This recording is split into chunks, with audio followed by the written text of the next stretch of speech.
Are you tired of having a colorless life? Are all of your phones, cars, and computers black, gray, or white? You need to step up your game, my friend. Meet the A51.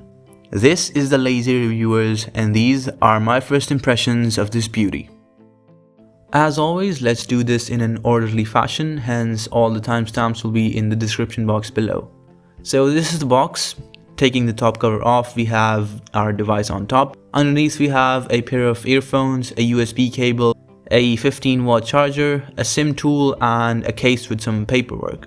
Well, let's put the phone to the side for now and let's take a look at everything else. The earphones aren't that great quality-wise, but they do exist and it's always a good inclusion. The USB cable is a little over a meter long, and as far as quality goes, it's fine.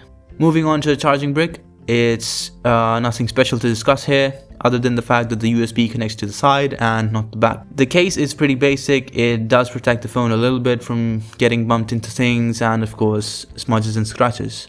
Starting from the back, the phone is made of plastic and Samsung calls it glass-stick. It's pretty sturdy and won't be breaking on you. The phone is available in a variety of colors. The one I have here is some sort of pink.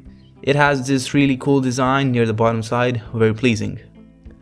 Taking a look at the camera situation, we can see a quad camera setup. All the specs and details will be in our detailed camera review, so keep an eye out for that, if you're interested of course.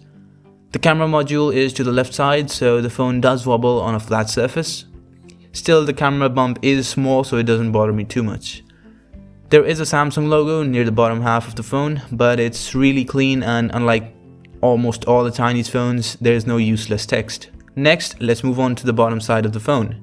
Here we have a USB Type-C 2.0 connector with a 3.5mm headphone jack, our bottom firing speaker, and a small microphone. On the left of the phone we have our SIM tray, and on the top we have a noise cancellation microphone. Lastly, on the right we have our power button and volume rocker keys. Now let's talk about the physical aspects of this phone.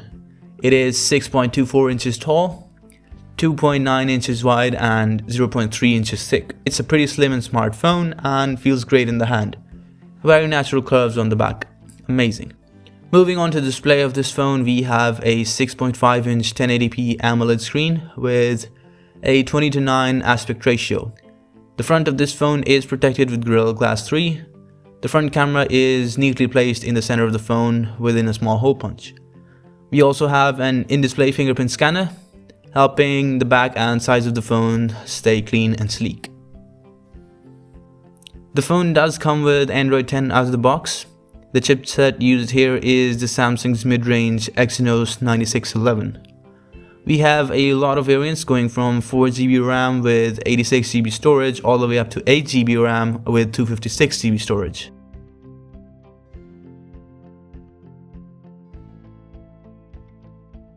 Taking out the SIM tray, we can see we have a dedicated slot for the micro SD card along with two SIMs. The battery is 4000 mAh with a charging speed of up to 15 watts.